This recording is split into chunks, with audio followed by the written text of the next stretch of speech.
Hi guys, welcome back to another video.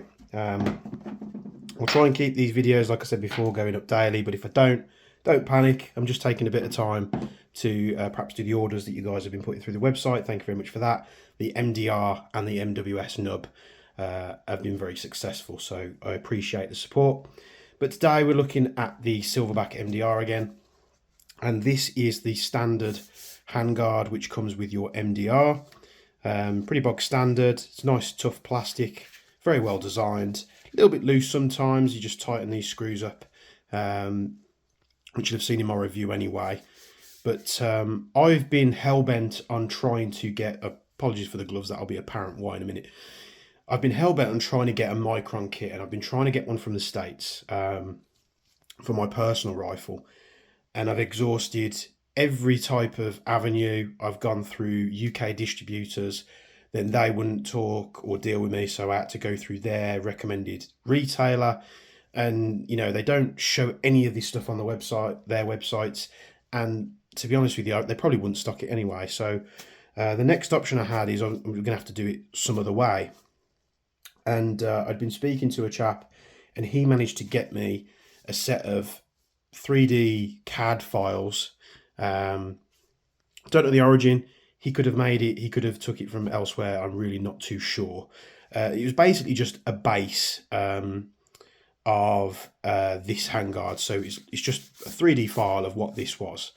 There was no branding or anything on it like that, and at the time I was talking with my friend over at Bavtac, which is Elliot, and I talked about, he's a bit of a whiz at CAD, and I talked about perhaps designing something like a Micron handguard, and he said it just wasn't worth the while. It's going to take a long time to design it, and it was quite a complicated shape.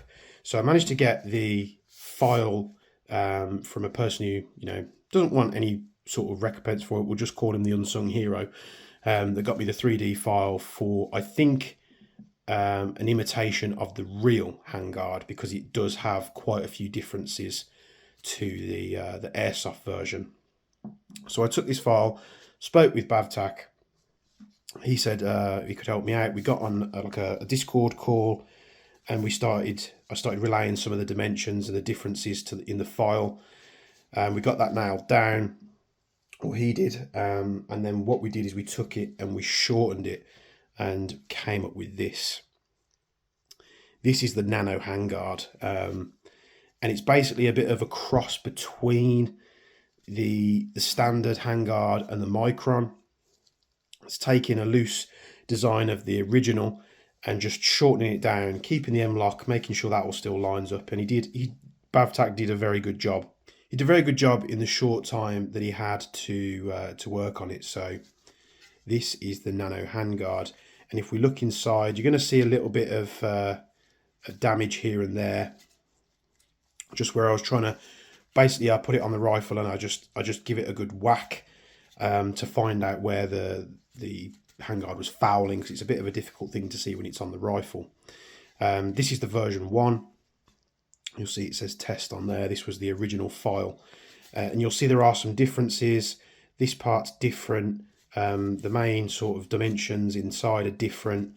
It's a different thickness, and there are like bits here and there which are just a simpler version of what you've got here. So hammered this on, finding out where the contact points were.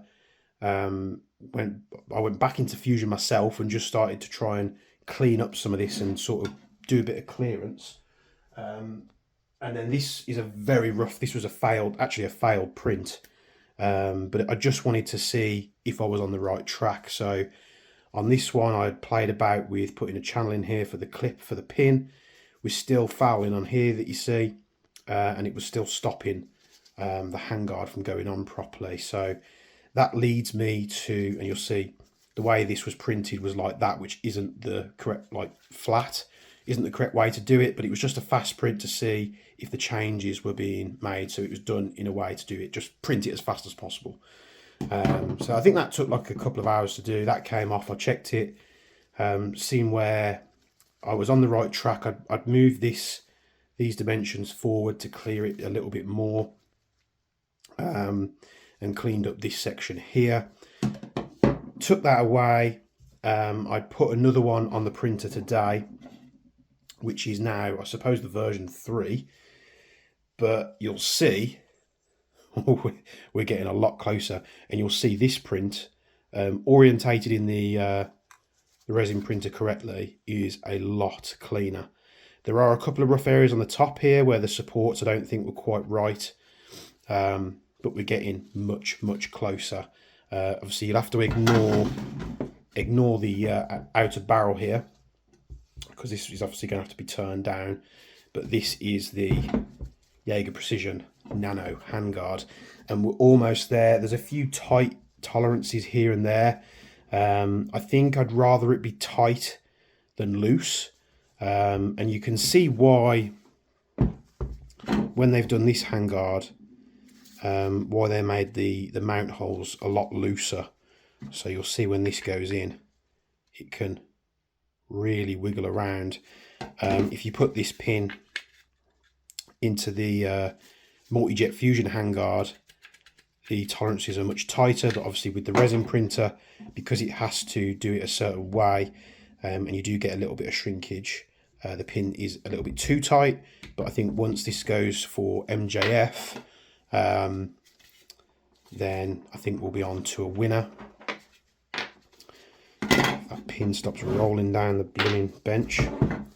So this is the Nano. This will obviously be replaced, the barrel will be shortened, and then I'll be using a suppressor. And it's just shortening the rifle and getting more use out of the bullpup. And this thing, this sort of area of the handguard hasn't changed since the version 1. And it has got to be one of the most comfortable handguards I think I've ever felt. It just seems, the proportion just seems to be right, because, especially for me, that the hand is supported on both sides. So if you do want to get an over the grip style purchase, it is super comfortable. But you know, if you do want to put a grip on, the bottom M-lock slot has been left there, so you could put a vertical grip if you wanted to, and you've got M-lock on either side. You've still got the hand stop there, which is great. You won't have to put anything on there if you want that. So it's just finessing. I'm not sure. I'm kind of tempted to just send this to the MJF printers now and just seeing how that comes out with the tolerance difference. I think some of the tolerances are a lot better. So on the MJF print, the rail sits a little bit higher. Again, it could be the type of resin that's been used, it could be shrinkage, it could also just be the way that the supports are and it's just moved about in the print. It was quite a long print, about 8-9 hours, but it's a lot cheaper doing prototypes this way, because these things in MJF are not cheap. But this is a product that I'm going to be releasing very soon. I think what I'll do now is I'll order a version 3 multi-jet fusion print, try and get that sent to me as quick as possible. These prototypes are expensive, but yeah, I thought I'd let you guys know what I'm up to. I've obviously got gloves on because I've been cleaning and curing this, so take the gloves off. And let me know what you guys think. It might be difficult to visualize because the barrel where it is. I suppose what I could do, if I pull the, this is the suppressor that I had on there before. If I pull this off, let's zoom out just slightly.